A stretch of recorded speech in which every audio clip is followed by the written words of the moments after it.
Court Reporter with Stovall and Associates. Welcome back. We're with Donna Cox, Nye County Commissioner, District 3, or I should say candidate for Nye County Commission.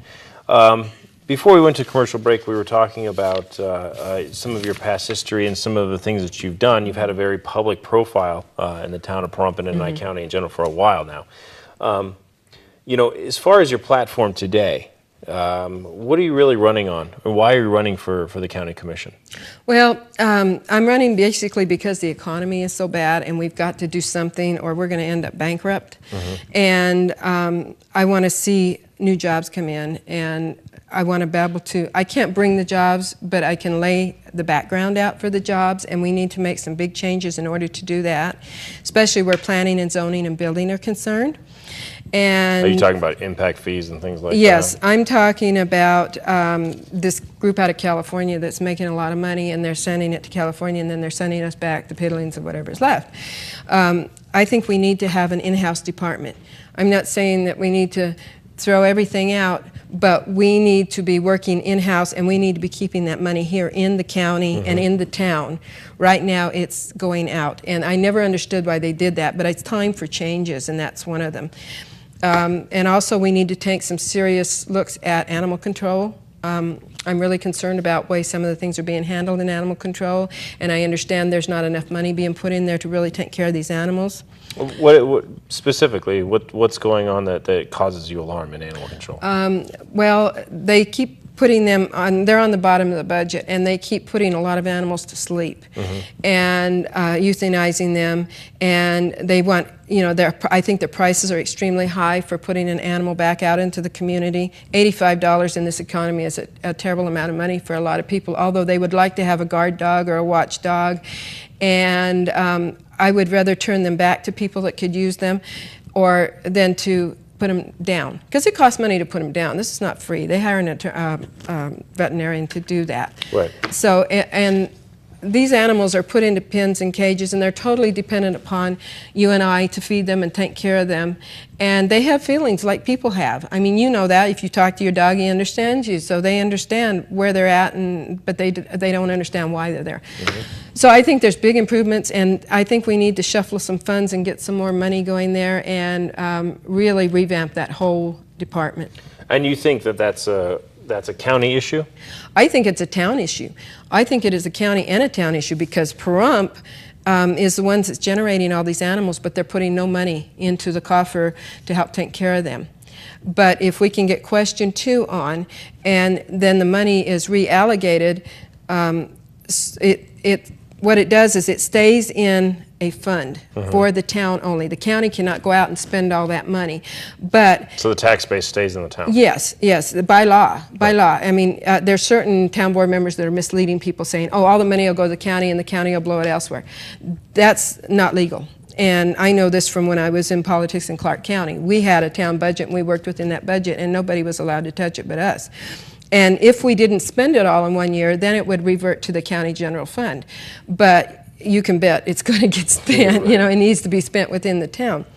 So some of that money could be shuffled around and reallocated to take care of what we now have and the problems we now have, instead of it going out of town for studies and tourism and Harley World and wherever else they're approving it to go. That is a real hot button issue that most of our guests have always brought up, this what you call Harley World, or you know, basically the amusement park that we were giving some type of $100,000 budget for them to do a survey or some type of study to see if it was feasible within the community. They have spent, I say, close to $500,000 already doing a study. Wow. And this thing's getting bigger and getting worse. Somebody has got to get control of these people.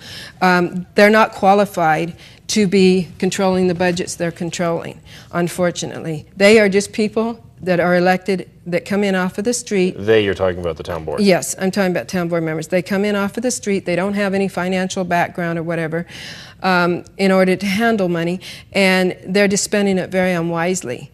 And it's really costing the taxpayers. I mean, for 2 years in a row now, they have raised the tax cap up to the limit. So people did not they didn't get a tax increase, but they didn't get the decrease they should have got because their property's devaluated and they should have gotten seen something there. And instead, that money's going out to people in Reno, because they're paying the attorney a fortune. So, and the attorney's bought and paid for. He just tells them whatever, or they say, here, we need you to do this. It's actually going to says, Arizona, okay. just to let you know. Oh, yeah. That's where the firm's from. Well, the thing I'm talking about with Reno is the tourism money that they sent up there when they offered, well, actually, I think Channel 41 was in some competition with doing the tourism, and instead they sent it off to some firm in Reno, and now it's been almost a year. January 13th will be a year since Mr. Kohlberger signed the contract, and we still don't have the tourism package put together for that, when we could have done it locally in 3 to 6 months. So really the macro message that you have here is, why aren't we keeping this huge tax base and spending within the community, therefore to kind of keep it circular in here, right? Yes, and I'm going to be in District 3. Now, the 4 of the commissioners will be in this town, and you will have a voice.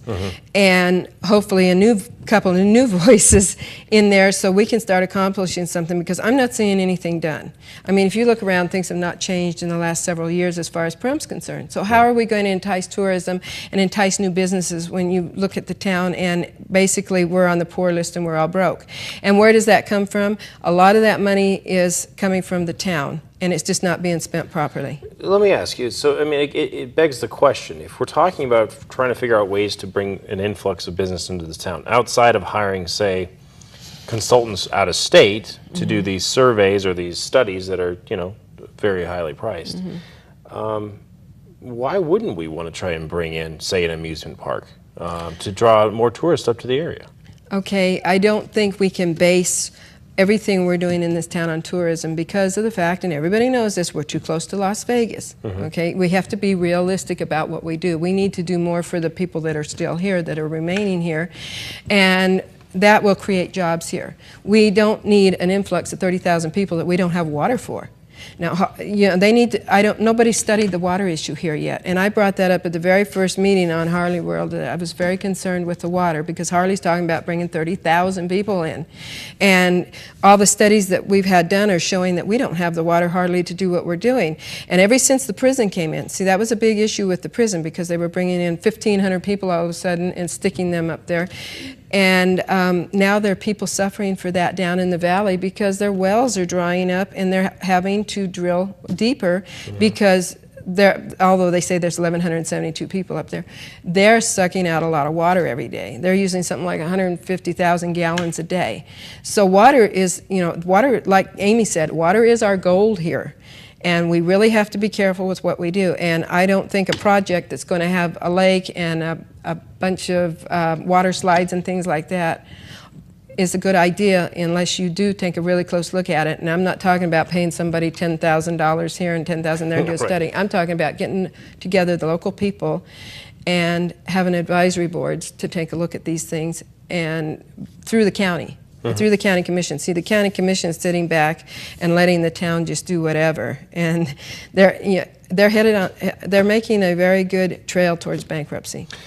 We're kind of going into issues, bordering with incorporation, obviously a long time issue. I would like an additional explanation as far as what the ballot question 2 is, but we're going to take our second commercial break, and then we'll address those afterwards. Okay, great, thank you. We'll be right back with Donna Cox. Court reporter with Stovall and Associates.